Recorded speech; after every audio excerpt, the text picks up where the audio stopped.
Hello and welcome back to Spill the Stardust, where we uncover the truth behind the glam.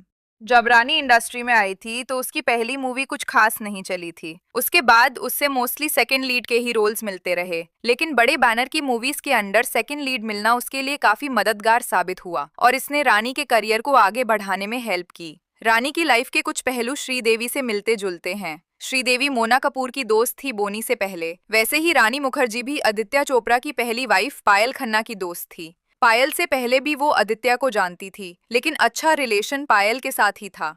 फिर भी बाद में ऐसे अफसाने शुरू हुए कि रानी का अपनी दोस्त के हस्बैंड के साथ अफेयर चल रहा था। रानी के डिप्लोमेटिक बिहेवियर को लेकर भी काफी न्यूज आई। कहते थे कि वो अपनी स्टाफ से बहुत रूड तरीके से बात करती है। रानी के पेरेंट्स भी एंटरटेनमेंट इंडस्ट्री से ही बिलोंग करते हैं। देखा जाए तो रानी भी नेपोटिज्म से जुड़ी हुई है, लेकिन उनके पेरेंट्स का करियर इतना ऊंचा नहीं छू पाया था, इसलिए रानी को बड़े प्रोडक्शन हाउस से सीधा लॉन्च मिलने का मौका नहीं मिला। रानी के पापा डायरेक्टर थे और माँ सिंगर। फाइनेंशियल इश्यूज के कारण उन्होंने सोचा कि रानी को एक्ट्रेस बनाया जाए। कुछ बड़े बैनर में सेकंड लीड करने के बाद रानी को गोविंदा के साथ फिल्म मिली। उस वक्त गोविंदा रवीना की जोड़ी लोगों को बहुत पसंद थी और फिर गोविंदा रानी की मूवी सुपर हिट हो गई। लोगों ने गोविंदा के साथ रानी की जोड़ी भी पसंद की। फिर दोनों ने बैक टू बैक मूवीज की और सारी मूवीज अच्छी चली। इसी टाइम में दोनों के बीच क्लोजनेस बढ़ने लगा। मीडिया ने गोविंदा को रानी के घर जाते हुए कैप्चर किया और मैगजीन्स में तक न्यूज छपी कि दोनों का चक्कर चल रहा है। सोर्स के मुताबिक गोविंदा शिफ्ट भी हो गए थे रानी के साथ और गोविंदा की वाइफ सुनीता को शूटिंग का बहाना करके घर नहीं आते थे। जब सुनीता को पता चला तो उसने अपने 2 बच्चों के साथ घर छोड़ने का फैसला किया, क्योंकि सुनीता ने बहुत सहा था गोविंदा के बार बार अफेयर्स। शायद तब सुनीता को अपने डिसीजन पर रिग्रेट भी हुआ होगा कि उसने गोविंदा से शादी क्यों की। फिर गोविंदा की माँ ने दोनों को मिलाया और गोविंदा ने रानी से ब्रेकअप कर लिया। क्योंकि वो अपनी माँ की हर बात मानता था, इसलिए उसने रानी से अलग होने का फैसला किया। लेकिन इस फैसले से पहले गोविंदा ने रानी से शादी का प्रॉमिस भी कर दिया था और कह रहा था कि वो सुनीता से डिवोर्स चाहता है। जब गोविंदा की माँ ने ये सब करने से मना किया और रानी को छोड़ने को कहा, तो गोविंदा ने रानी को छोड़ दिया। उस वक्त मीडिया ने रानी को ब्लेम किया, लेकिन देखा जाए तो गलती ज्यादा गोविंदा की थी। वो शादीशुदा और 2 बच्चों का बाप होते हुए भी किसी यंग लड़की के साथ रिलेशन में था। रानी की जितनी गलतियां हैं, गोविंदा की उनसे भी ज्यादा हैं। फिर गोविंदा ने रानी से अपने लग्जरी गिफ्ट्स वापस मांगे, लेकिन रानी ने देने से मना कर दिया। रानी ने साफ कहा कि ये गिफ्ट्स मैंने जबरदस्ती नहीं लिए हैं, मैं नहीं दूंगी। गिफ्ट्स में एक फ्लैट, कार और लग्जरी आइटम्स थे और गोविंदा और उसकी वाइफ सुनीता को खाली हाथ जाना पड़ा। रानी अपनी लाइफ में आगे बढ़ी और फिर अभिषेक बच्चन के साथ रिलेशनशिप में आई, लेकिन जया बच्चन रानी को बिल्कुल पसंद नहीं करती थी। वो रानी को बहू बनाना नहीं चाहती थी।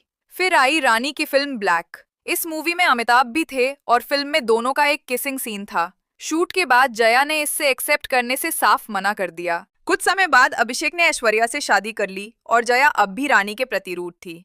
फिर 2000 छोड़ो में रानी ने आदित्य चोपड़ा से शादी कर ली। आदित्य चोपड़ा रानी की दोस्त का हस्बैंड भी था। लोग कहते हैं कि रानी ने अपनी दोस्त का घर तोड़ दिया, लेकिन सिर्फ रानी को ब्लेम करना भी गलत होगा, क्योंकि आदित्य की भी उतनी ही गलती थी जितनी रानी की। मेरा मानना है, कोई किसी को मैनिपुलेट नहीं कर सकता जब तक सामने वाले की तरफ से रजामंदी ना हो। इसलिए ये कहना भी गलत होगा कि रानी ने आदित्य को फंसाया। आदित्य चोपड़ा कोई बच्चा नहीं थे जो दूध पिता हो। दोनों ही जवाबदार और बड़े थे। रानी ने मीडिया में कई बार कहा कि आदित्य का डिवोर्स उसके कारण नहीं हुआ और डिवोर्स होने के बाद ही उनका रिलेशन शुरू हुआ। लेकिन टाइमलाइन के हिसाब से लोग कहते हैं कि दोनों का अफेयर डिवोर्स से पहले से चल रहा था। आदित्य रानी को बैक टू बैक मूवीज दे रहा था, जबकि रानी की मूवीज फ्लॉप जा रही थी। इतना फेवर कोई तभी करता है जब कुछ पर्सनल कनेक्शन हो।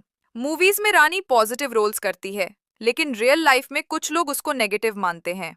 सोर्स का कहना है कि रानी अपनी स्टाफ के साथ मिसबिहेव करती थी और लड़कियों के साथ फ्रेंडली नहीं थी।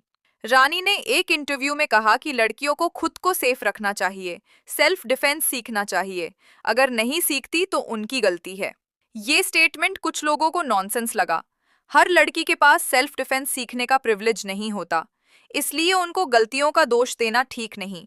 शायद रानी इसलिए लड़कियों के साथ क्लोज नहीं करती क्योंकि उसके भाई ने एक लड़की के साथ जबरदस्ती करने की कोशिश की थी। हैशटैग मीटू मूवमेंट में भी रानी के भाई का नाम आया था। रानी का भाई बहुत सारे केसेस में फंसा हुआ था। सजा मिलने के बजाय रानी ने उससे बचा लिया और अपने प्रोडक्शन हाउस में काम पर रख लिया। ऐसे में ये भी हो सकता है कि वहां भी लड़कियों को हैरासमेंट का खतरा हो। ऐसे लोगों को पनिशमेंट मिलनी चाहिए, लेकिन भारत में कानून अक्सर मिडिल क्लास पर ही लागू होता है, पैसे वालों पर कम। नेपोटिज्म, रिलेशनशिप्स, कंट्रोवर्सीज और करियर के अप्स एंड डाउन सब एक साथ चले। आपको क्या लगता है, रानी ने सही किया अपने भाई को बचाकर या बहुत गलत किया? कमेंट सेक्शन में बताइए आप क्या सोचते हैं इस बारे में। Thank you for watching Spill the Stardust. मिलते हैं अगले वीडियो में, तब तक के लिए bye bye and take care.